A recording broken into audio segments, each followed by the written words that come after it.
Hi there, this is Jeff Sklar, and I'm pleased to welcome you to my podcast, The Practice of You. I'm a lawyer in Los Angeles, and I'm fascinated by lawyers who have brought joy and balance to their lives in a career that doesn't always make that easy. In each episode, I'll have a one-on-one conversation with a lawyer who excels professionally, but more importantly is committed to promoting their well-being. Whether athletic, creative, or mindful, there are dozens of ways that lawyers have achieved balance, and we're going to explore that together. You can find this show on all of our major platforms, including YouTube, LinkedIn, Facebook, Apple Podcasts, Spotify, and on our website, sklarkirsh.com. And with that, let's start practicing. Hi there, this is Jeff Sklar, and welcome to The Practice of You. And I'm here today with my good friend, Michael Rosner. Michael, thanks for being here. Thanks for having me, Jeff. So Michael and I go way back. We were at Loeb & Loeb together as colleagues for several years, and then he went off to be a general counsel, and I went off to start my own law firm, and then we came back together at Sklar Kirsh and worked together and continue to work together to this day. Michael, maybe you can talk a little bit about your law practice, what you do, and then also talk about what we're going to be focusing on today, what you pivoted to do. Sure. So it's great to be here with you, Jeff. Thanks, Mike. It has been like 20 years. Yeah. 20 years, which is crazy. So my law practice, I graduated from Berkeley Law in 1993 and started my career back in Philadelphia, where I grew up, working in a financial services department of a large law firm based in Philadelphia, and ended up doing predominantly representing lenders, drafting loan documents, negotiating commercial loan agreements. So became very highly specialized. That was all I did, and ended up moving out to LA in 1998 to work for a finance company. I ended up going in-house, which was an early indicator of my, let's say, dissatisfaction, but maybe curiosity around other ways to build my career and work on my career. Anyway, long story short, those finance companies did not survive very long. One went into bankruptcy, or one got acquired a year after I went there. The other went into bankruptcy a couple years later, which is when I moved over into Loeb & Loeb, went back to private practice, met you. Yep. Several years after that, again, I became a little bit antsy and got an offer to work in-house for an entertainment company here in LA. Took that job, was not a place that was a good fit for me, ultimately. Didn't stick around too long. And when I left that job, you were already building Sklar Kirsh. And I remember sitting down for dinner with you and Andrew and talking about it, being really impressed by what you had built, being frankly surprised at the traction you had. I was too, actually. At that point. And next thing you know, we're back together in 2013. And at some point, you decided to make a pretty big change, and that is you pivoted to become a therapist. Yes. And while still practicing law in a different way. Maybe you can talk a little bit about, why you decided to pivot, and then we can start to dig into that, because not a lot of people maybe a lot of people want to do that, to pivot to something other than the law at different times, but not a lot of people actually do. Yeah. Couple of things I want to say. One is that word decided is kind of an interesting word. I don't necessarily think of it as necessarily a conscious decision in all regards. There were a number of factors that led to me making this move. Some more external. There was a global pandemic when I did this. There were struggles I was having personally struggles that manifested at work to some extent. So I can't say that it was 100% a plan or a conscious decision in that regard. But there were a lot of things when I look back that maybe foretold that this was coming, interestingly enough. Yeah. And in terms of not a lot of people do it, I think fewer people do it at my age. I'm going to be 56 in another week and a half.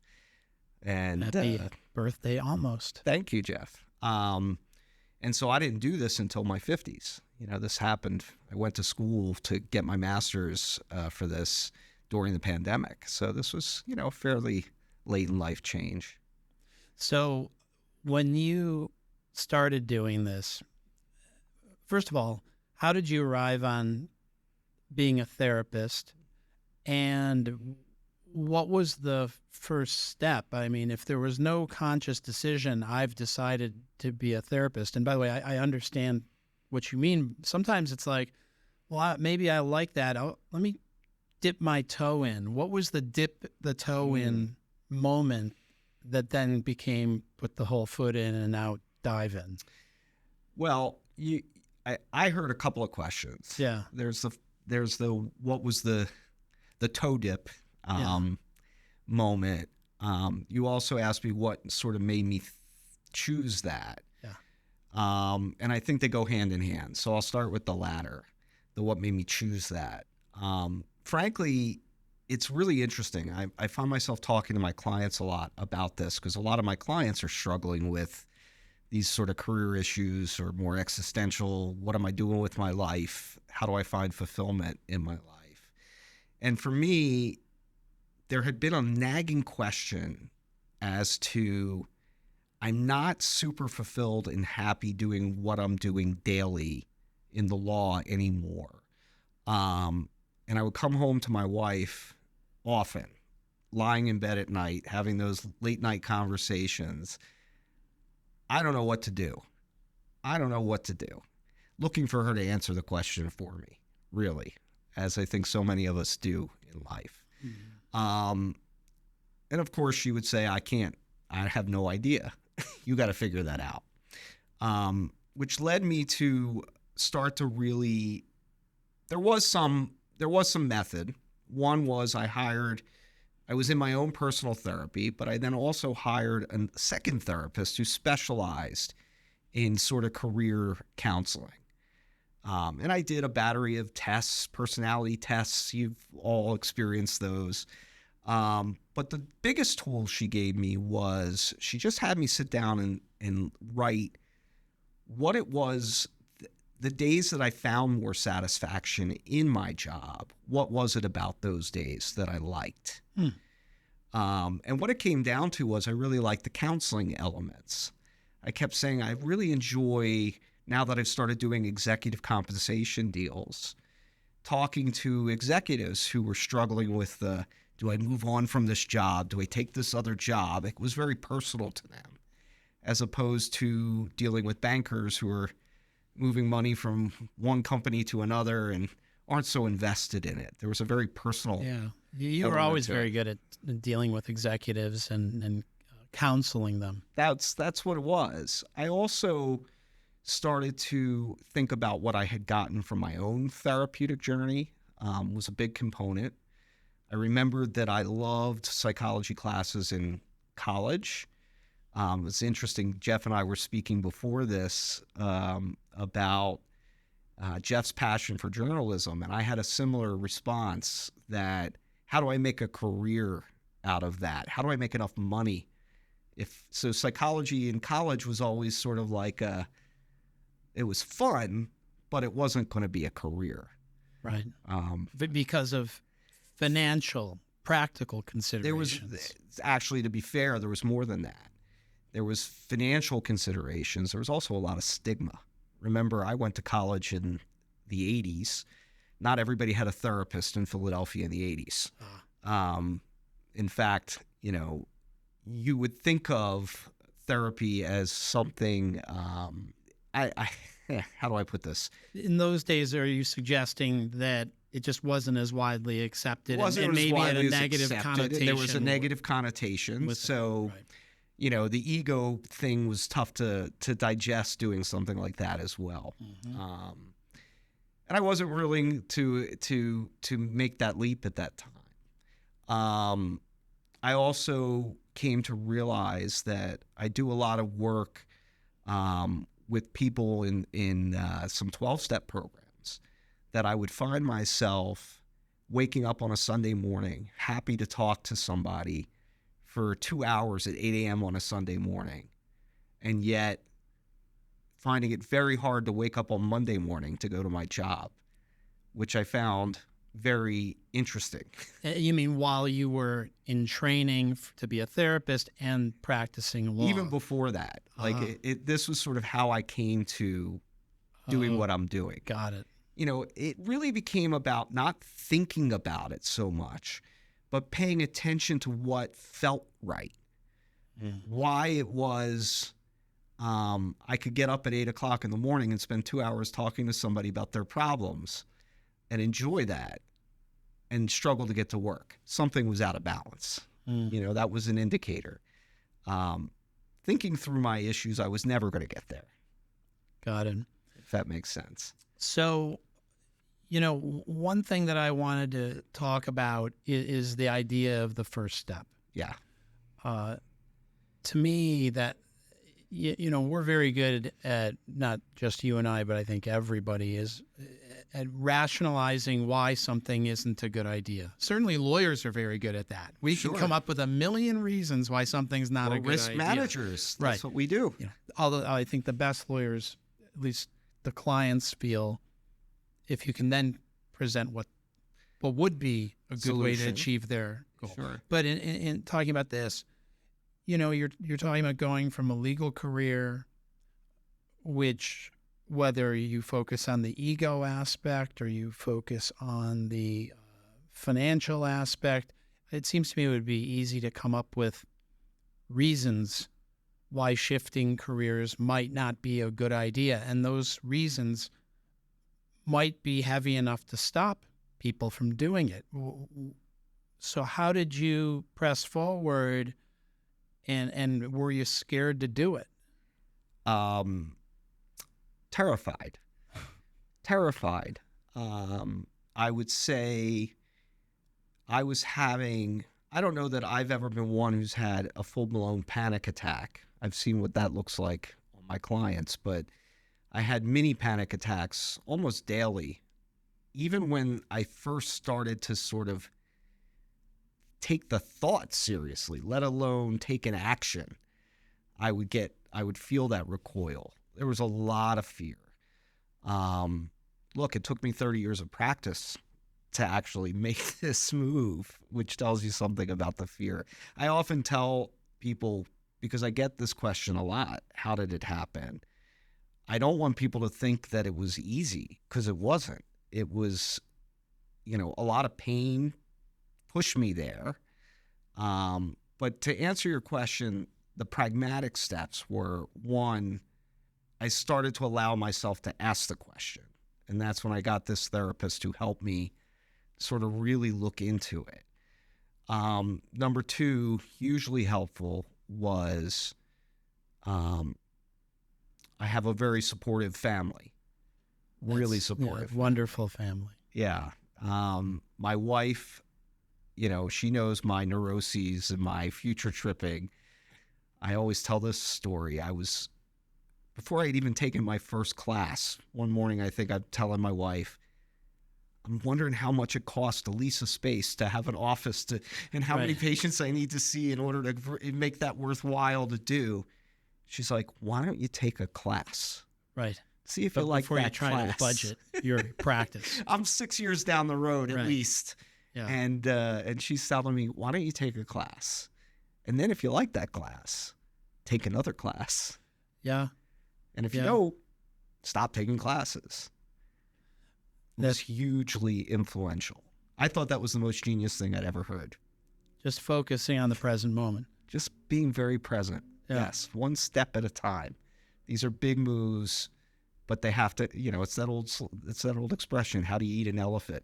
One bite at a time. Exactly. So she really helped a lot.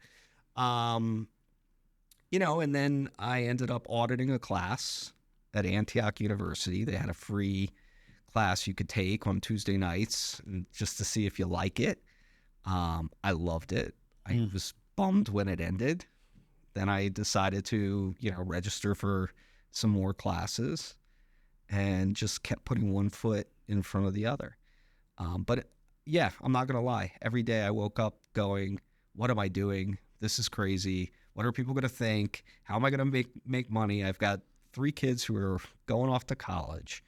And that leads to another point I don't want to miss, which is I want to acknowledge that I am very lucky and very privileged to have had a legal career that set me up to be able to take this risk and balance that with my personal financial needs and values, which not everybody has.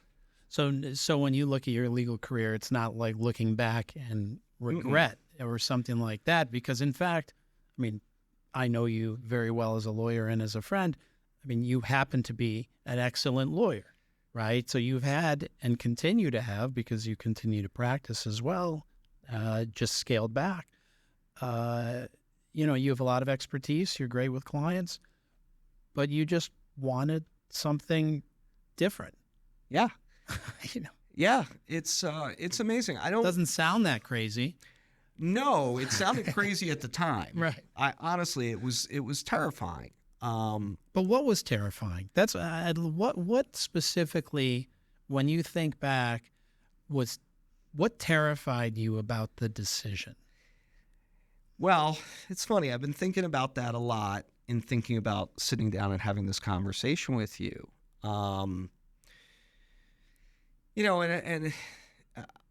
This is not therapy. I'm talking about my personal experience, but I do find myself talking about this a lot in my therapy practice, which is, it is really, really hard for me anyway to separate out the me that I think I'm meant to be and born with, from all the messaging that we're bombarded with from the moment we're brought into this world.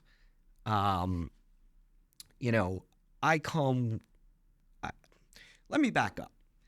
First of all, I think it's so scary because, in part, we are so identified in our culture with our job, right? When somebody meets you, beyond asking your name, what's the next question? Right, what do you do? What do you do?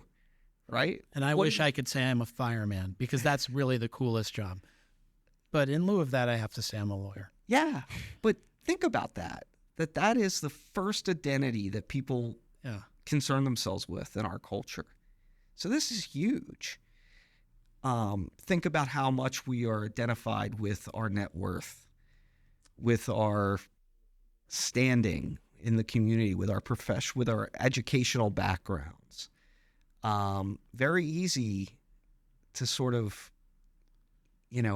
weight those things so highly.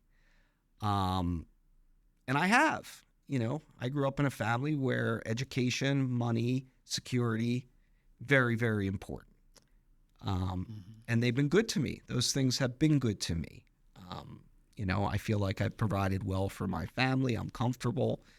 I'm not, over the top wealthy by any stretch in comparison to what there is out there. But it got me to a place of comfort. And for that, I'm grateful. Same thing with the law. It has provided me with comfort.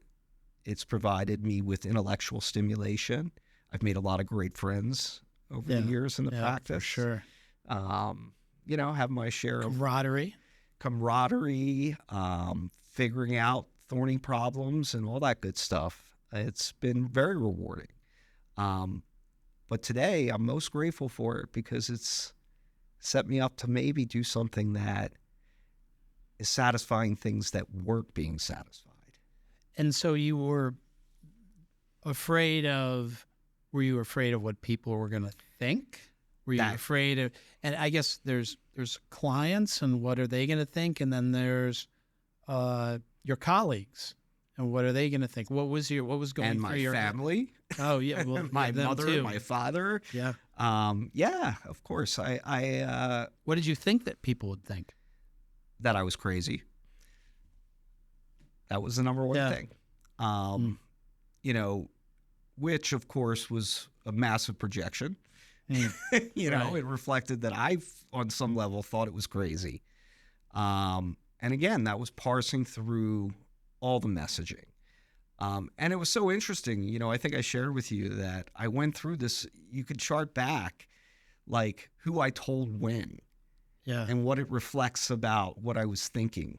You know, there were certain people that were harder to tell. There's certain people I still have not had a conversation about this I think with. I was latter in the process, right? Or maybe in the. No. I wasn't at the front end. Well, you Not that I should have been, but I remember when you told me. I can't remember if we were in person or over the phone. It might have been over the phone. And I remember my first reaction was happiness. As I recall, I was like, wow. First, it was happiness, and then I was really impressed because that's hard to get. I remember when I was working full time during the day and going to law school at night for 4 years, and that is hard. And I was just really happy for you and really impressed, and it seemed very brave. And I might have even said at the time something to that effect, but if I didn't, that's how I felt. You did. And I don't think you were as far back in the list as you may think you were. You were actually pretty early on the list. Oh, I'm flattered then. Yeah. And part of it was I knew you cared about me. And I knew that you would be happy if I were happy. I knew that. You know, we had some complicating factors because you happen to be my boss too. So that was a different wrinkle. There is that. That was a wrinkle. But no, I appreciate that, Jeff, very much. And I always knew that. You know, but there was a ton of fear that was all ego driven. That was, what are people going to think? And, you know, it's funny though, by and large, the reaction I've gotten from most people, at least to my face, is along the lines of what you're saying. You know, I think there are a lot of people out there who fantasize about doing something like this at some point in their life. And those fears hold them where they are. You know, and this is not to say that this is for everybody. You know, I acknowledge that I have some advantages that not everybody does, you know, that put me in a privileged position to be able to do this. And I had to, you know, take into account the impact on my wife and my kids. It was a sacrifice for all of them. Therapy does not pay lawyer money. Well, you're doing it because it speaks to your heart, right? 1,000%. 1,000%. I've been now at my current job. I've been working. So to your point, I am still doing some law. But I have a 9-to-5 job now as a therapist that I go to 5 days a week. I'll be at my current position for a year next week. Congratulations. Thank you. Thank you. It's fantastic. And I have to say, it has been the rare exception that I've woken up in the morning and not wanted to go. I don't even know if what does that happened. tell you, right? It was a good choice. Yeah. It was a good choice. I'm actually, well, you'll appreciate this as my former boss. My current boss, what she'll tell you about me is she loves the enthusiasm that I bring to work. Listen, I think that's great. I think you're a very passionate person, and you know, this is what you ultimately wanted to be doing because you care about people and like to help people, and you've found a way to do that. I mean, look, being a lawyer, we're helping people. Yeah. right? We're providing a very important service, whether you're a criminal defense lawyer or whether you're a corporate lawyer or litigator. We're helping somebody get out of a jam. So in that sense, being a therapist, it's not like it's wildly different. No. You're helping somebody who's in a jam. Yeah. It's just a different set of tools and skills you're using, maybe even some of the same skills, I don't know, to help them. Yeah, 100%. I'm thinking as you're saying that back to what I was saying before, how I noticed that, when I went from helping banks Right. to helping individuals, it felt more fulfilling. And this is just the next evolution of that. I'm helping individuals in much more personal spaces. So you're sort of zeroing in as time went on. And I always like to say, I know I said it in the last episode, that we're constantly evolving. And I speaking only for myself, you're supposed to, when you choose to become a lawyer and in the conventional path, what are you? Most people are 24 years old, 23 years old, and they say, okay, I'm gonna be a lawyer. And in the case of somebody who's going to get loans, so they get their law degree and now they owe whatever it is today that people owe, hundreds of thousands of dollars. So they say, okay, now I've got to get a high-paying law job, assuming that I have the grades to do it. And this is what I do, and I'm an attorney. And hopefully you enjoy it, and it's a good, fulfilling career. At some point, it's possible in your career you might want to do something else, and I think that's not talked about, and because you're allowed to, you're allowed to do a few things. Like you found a way to do what you want to do as a therapist and still practice law a little bit as well. Yeah. Well, I agree with that 100% across the board. I want to say, though, that I think this pointed that it's not talked about. It's not talked about as much in our generation and in the older generations. Yeah. I work with a lot of younger people now. They don't see the world the way we saw the world. They're not boxed in. They're not. They don't feel boxed in. They don't feel as boxed in. There is much more expectation that you're going to reinvent yourself periodically. When we were coming up, I envisioned, law careers. You go to work at a law firm, you become a partner, you retire at that law firm in your 60s or your early 70s, and that was the path. In fact, I've had a client who's a law student and talks about being on that path from K to JD. K to JD. Kindergarten. Yeah. Right? Well, that's something. And think about that. Like, to your point, how early we find ourselves funneled into that path. How do we know ourselves at 18 when a lot of us are sort of making this decision to ultimately go on to law school, or 20? There's a lot more growing to do. You're a different self at 50, in my case 51, than the self that you are at 24, 25. You have 25 more years of life experience that informs how you feel and what you think. Sure. But that fear only gets, I think, more entrenched. With the investment of time, with the knowledge base you amass, it makes the calculus harder in some regards. Was there something about this change, focusing on today now? You've done it. You've successfully created a new path for yourself. Is there what about it has been surprising to you, or maybe that you didn't expect coming out of it? So much. I think part of the reason why we fear so much is every fantasy we have about being able to control the risks and the variables in our life is based on our limited knowledge set, right? We can only solve the problems with the knowledge we have. So it's so often the case, I think, when we take a leap of faith and jump into something new, we experience feelings, learning, changes that you've never felt before. Mm-hmm. I could always hear people say the slogan, if you like what you do, you'll never work a day in your life.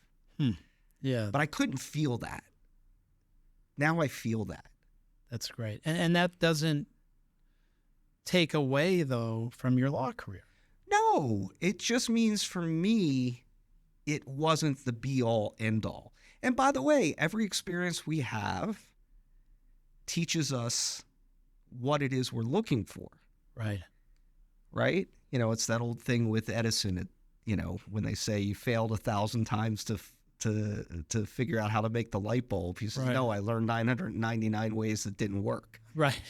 Right? There's value in that. That's how we learn. So no, I don't regret it. I don't know that I'd be as passionate about what I do. When my boss tells me she appreciates the enthusiasm I bring to it. Yeah. Okay. Well, I've had 30 years of experience, something that didn't bring me this fulfillment. Now I'm able to appreciate it in a different way. In terms of following that feeling and taking the leap of faith, why do you feel like that is important for people to do? If you to summarize it, obviously happiness. How would you break that down? It's kind of beyond happiness. Happiness is a byproduct that I'm experiencing daily. It's more lightness in a way. It's more fulfillment. Some days my job is really hard. Some days I have some tough experiences at work that leave me feeling very, very rattled, very insecure. But I leave every day knowing I'm doing something worthwhile, something that I'm growing in. I think I was telling you the other day, talking about this, that I come home and I want to read about my area. It's just, I can't tell you how joyous it is to be learning something new. You were talking about growth and growing. Yeah. I think that's what we're here for. It doesn't feel good when you're not growing. Yeah. I think you're either growing or you're dying in a way. Yeah. Well, we don't want to do that. No. So we better keep growing. We better keep growing. Yeah. Definitely. Yeah. So when you think about the listeners that we've got here, we're primarily lawyers. What sort of advice or strategies, if they've got something in mind that, boy, I really, I feel like I want to do this other thing, but there's no way I could afford to make that change. That's just not a reality. I just need to keep doing what I'm doing. How do you respond to that? And what's the advice you would have since you've successfully made a change? Yeah. Well, first of all, I would want to acknowledge that the ability to afford it is a very personal choice. Right. Our values around money, there's no objective measure of what we can afford and what we can't afford.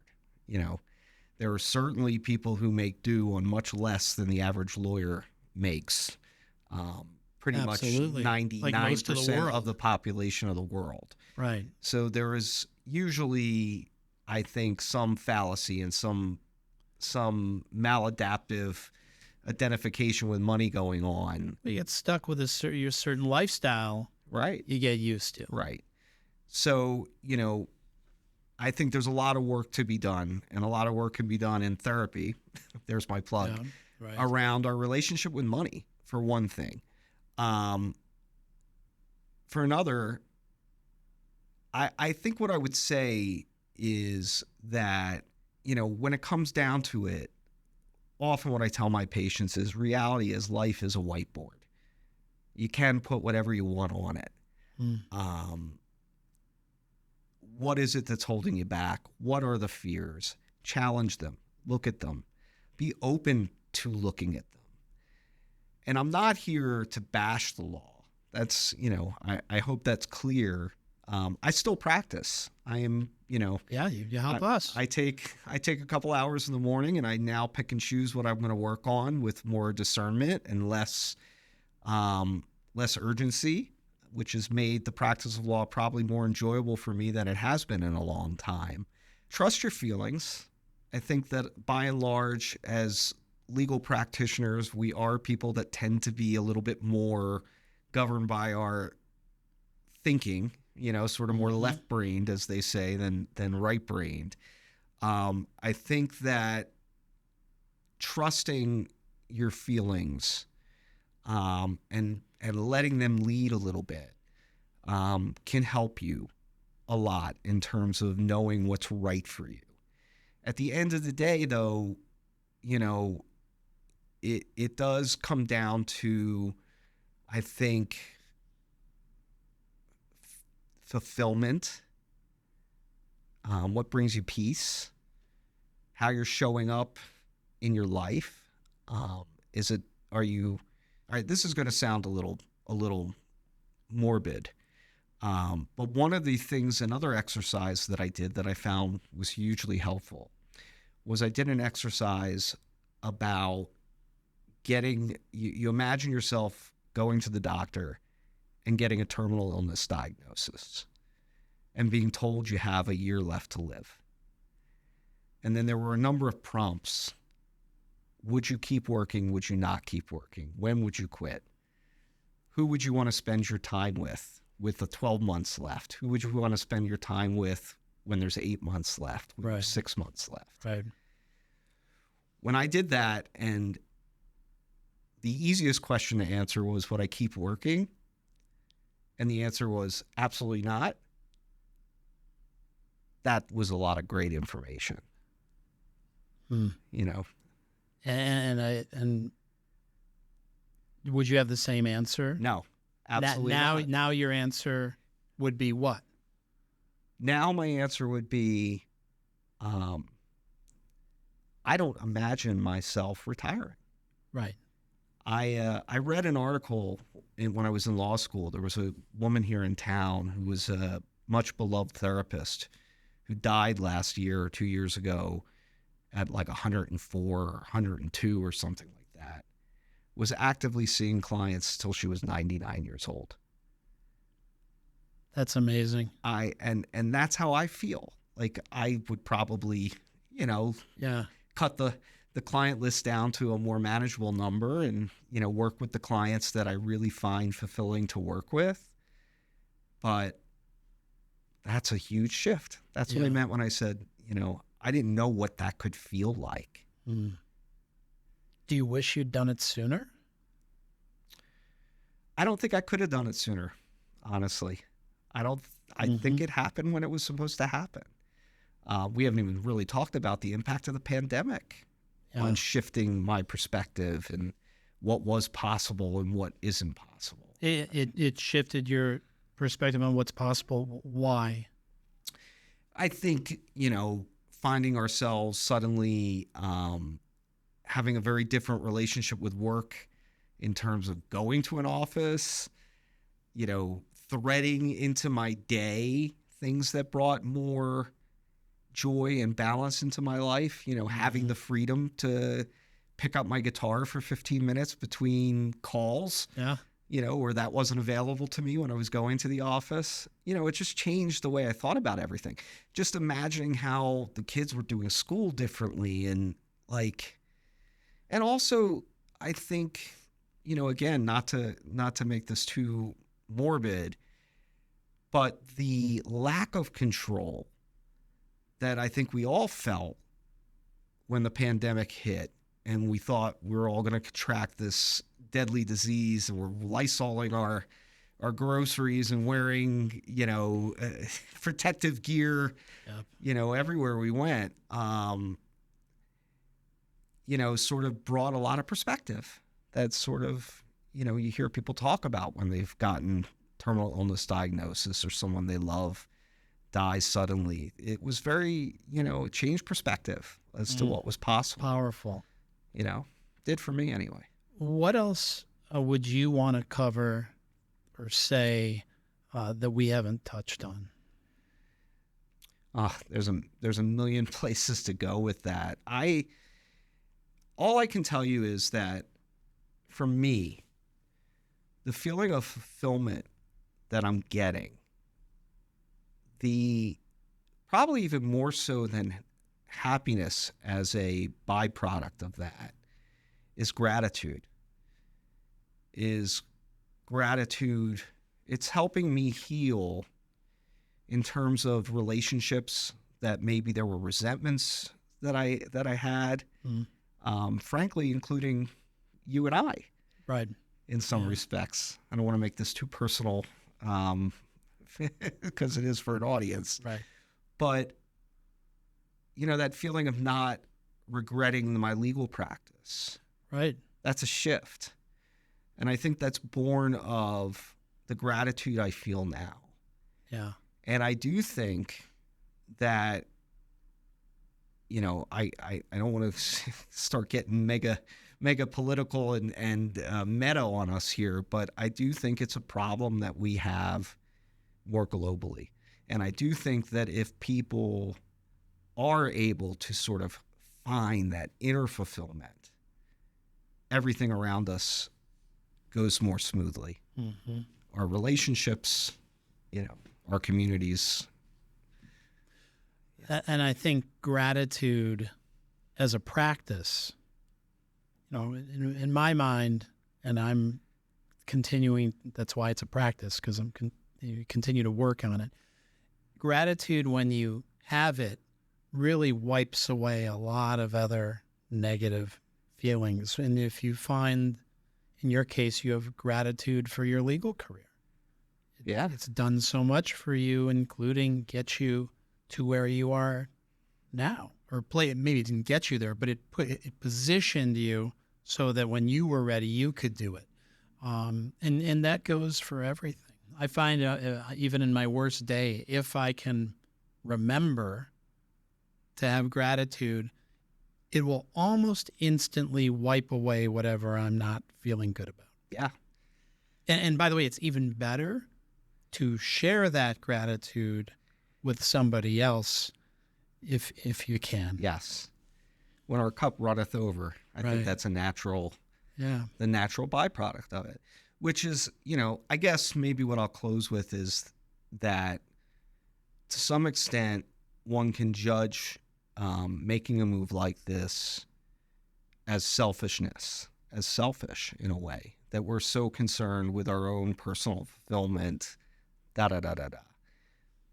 But what I'm finding is if we do what we're supposed to be doing, everything else kind of falls into place better. I show up better as a parent. I show up better as a husband. I show up better as a colleague. I show up better to my community. I'm giving back more. How much better would the world be if everybody felt that way? Well, if that's not the perfect note to close on, I don't know what is.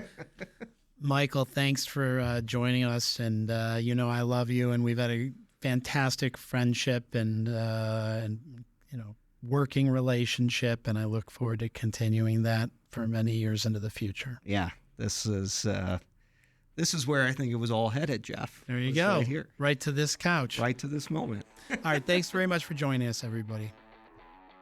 Thanks for joining us today on The Practice of You, hosted by me, Jeff Sklar. You can find this show on all the major platforms, including YouTube, LinkedIn, Facebook, Apple Podcasts, Spotify, and on our website, sklarkirsh.com. I really appreciate your positive reviews, comments, and sharing this show with others. Until next time, enjoy the present moment and don't forget to practice you. This podcast is considered attorney advertising by the California State Bar. The discussions in this podcast do not constitute professional advice of any kind, including without limitation medical, legal, or business, and you are advised to consult with your own physicians, lawyers, and other advisors before undertaking any activities discussed in this podcast.